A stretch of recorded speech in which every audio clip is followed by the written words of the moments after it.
jour où il devait prendre tous ses pouvoirs, établir leur autorité dans la ville de Kinshasa,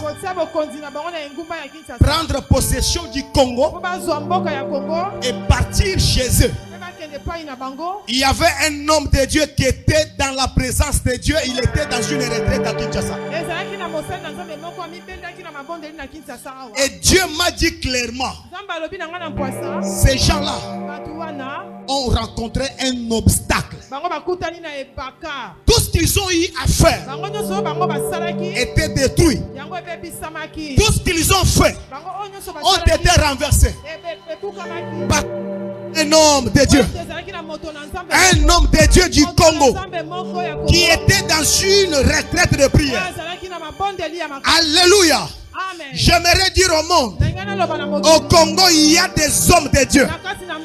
Au Congo il y a des hommes Au Congo il y a des hommes puissants. Écoutez mes frères et sœurs, je voyais ça comme un film et l'Éternel est en train de me dire des choses. Je me permets même de citer cet homme de Dieu si c'est possible. J'ai vu ces gens être enflammés par une grande colère.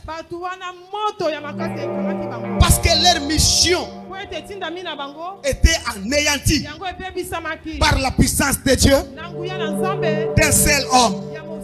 J'ai dit un seul homme qui était dans la présence de Dieu.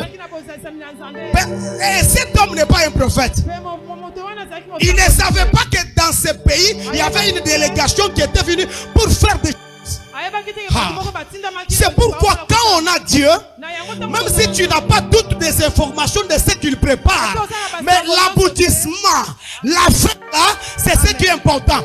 Quand ils ont tout fini, ils ont rencontré un blocage.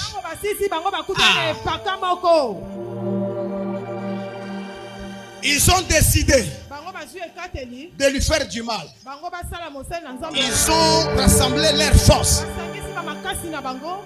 L'Éternel me dit, regarde, il s'approche pour lui faire du mal. Et dans mon esprit, je voyais l'homme de Dieu allongé.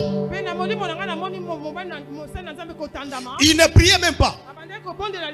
Il dormait dans sa maison. Mais moi je voyais dans mon esprit, ces gens sont venus avec des armes spirituelles. Ils ont dit, quelle est cette personne qui nous empêche d'opérer ici à Kinshasa, dans la République démocratique du Congo? Nous devons les tuer. Plus il s'approchait de l'homme de Dieu, plus il s'approchait, l'homme de Dieu était inconscient. Mais je vis 4 vaillants militaires entourer l'homme de Dieu. Ils étaient là, entourer l'homme de Dieu. Et je vis la place où l'homme de Dieu était par terre. Il dormait. C'était devenu un océan. Plus approché, il voyait l'océan.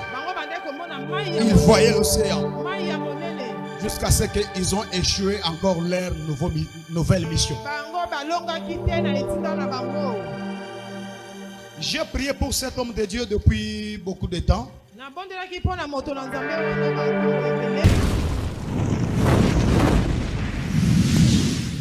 Il y a un homme dans ce pays. Je ne l'ai jamais dit, mais je l'ai dit aujourd'hui. Un homme pour qui j'ai beaucoup d'estime. En 2018, alors que j'ai commencé cette église, je dormais dans mon bureau vers 1 heure pendant que je priais. J'ai vu un événement. J'ai vu une délégation des hommes blancs. Ils sont venus au Congo, mais ils étaient dans une loge supérieure. Une loge que j'étais le nom. Ils sont venus au Congo. Et ils avaient une mission de venir prendre la spiritualité de ce pays.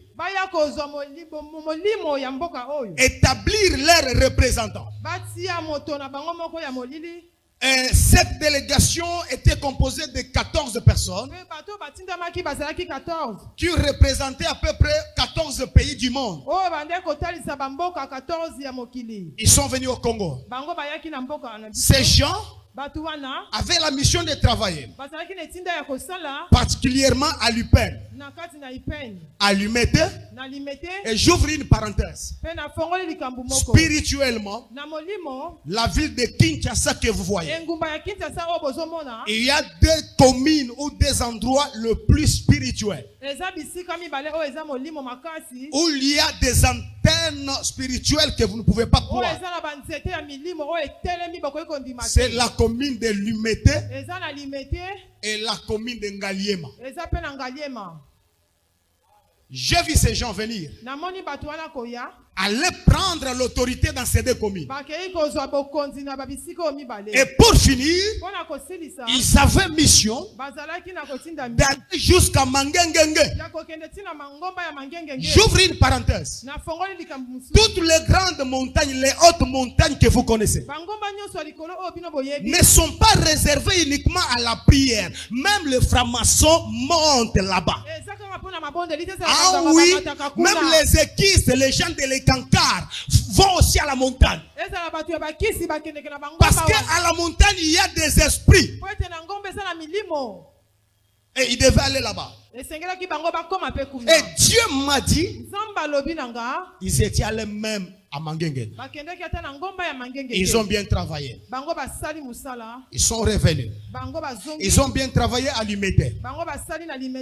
Après, ils sont allés à l'Ipen. Ils ont bien travaillé à l'Ipen. Mais pour finir, il y a un blocage qu'ils ont connu. Le jour où ils devaient prendre tous ces pouvoirs, établir leur autorité dans la vie de Kinshasa, prendre possession du Congo et partir chez eux. Il y avait un homme de Dieu qui était dans la présence de Dieu. Il était dans une retraite à Kinshasa. Et Dieu m'a dit clairement, ces gens-là ont rencontré un obstacle. Tout ce qu'ils ont eu à faire était détruit. Tout ce qu'ils ont fait ont été renversés par un homme de Dieu. Un homme de Dieu du Congo qui était dans une retraite de prière. Alléluia. Amen. J'aimerais dire au monde, au Congo, il y a des hommes de Dieu. Au Congo, il y a des hommes ouins. Au Congo, il y a des hommes puissants. Écoutez mes frères et sœurs, je voyais ça comme un film et l'Éternel est en train de me dire des choses. Je me permets même de citer cet homme de Dieu si c'est possible. J'ai vu ces gens être enflammés par une grande colère. Parce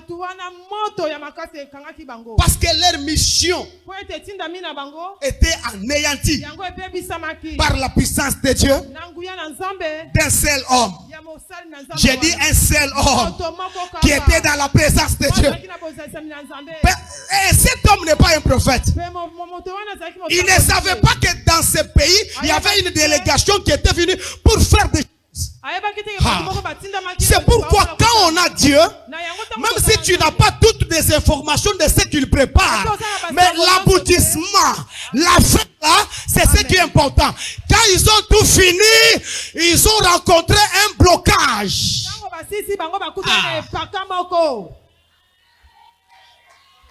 Ils ont décidé de lui faire du mal. Ils ont rassemblé leurs forces. L'Éternel me dit, regarde, il s'approchait. pour lui faire du mal. Et dans mon esprit, je voyais l'homme de Dieu allongé. Il ne priait même pas. Il dormait dans sa maison. Mais moi, je voyais dans mon esprit. Ces gens sont venus avec des armes spirituelles. Ils ont dit, quelle est cette personne qui nous empêche d'opérer ici à Kinshasa, en République démocratique du Congo? Nous devons les tuer. Plus il s'approchait de l'homme de Dieu, plus il s'approchait, l'homme de Dieu était inconscient. Mais je vis 4 voyants militaires entourer l'homme de Dieu. Ils étaient là, entourer l'homme de Dieu.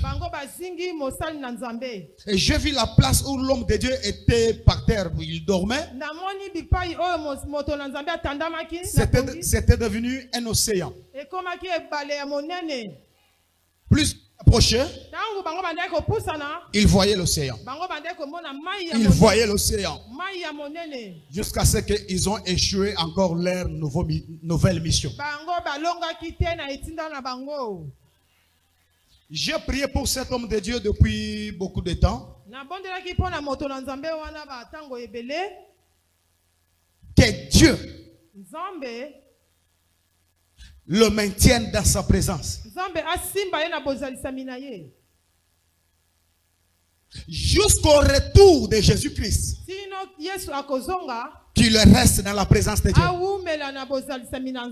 Cet homme, je ne l'ai jamais rencontré comme ça. Moi et lui, on ne se connaît pas. Mais je parle de lui au nom de l'Alliance et à cause de cet enseignement. C'est l'actuel fondateur des églises de Philadelphie. J'ai vu cet homme-là fléchir. Il priait. Et sa prière a fait échec devant une délégation des occultistes de haut niveau qui sont venus pour opérer au Congo, mais grâce à un seul individu. Que le monde sache qu'au Congo il y a des hommes. Que le monde sache que le Congo a des hommes. Ouais. Qu'on ne vous trompe pas. Je vis cette vision moi-même comme ça. Et c'est un bon témoignage que j'ai pour vous. Depuis ces jours-là, je n'ai pas arrêté de prier pour cet homme. Ce grand homme de Dieu. Si nous en avons 10 seulement au Congo, 10 seulement, ce pays sera délivré. Je sais qu'il n'est pas seul. Ils sont nombreux qui ont une alliance avec l'Éternel. D'autres ne sont pas loin. Vous êtes ici dans la salle. Vous ne connaissez pas de fétiches, mais vous connaissez Dieu. Vous avez fait une alliance avec Dieu. Ensemble avec vous, on fera de grandes choses au Congo. Ensemble avec vous, on parlera du Congo. Et le Congo sera délivré grâce à vos prières. Je crois à la délivrance de cette nation. Faites une alliance avec le Seigneur. C'est important. Très important même. Notre génération va corriger beaucoup de choses. Et je le crois. Que Dieu établisse de vrais hommes de Dieu dans ce pays. Et la délivrance de ce pays n'est pas loin. Je crois qu'il y a 7000 qui n'ont pas fléchi devant Baal.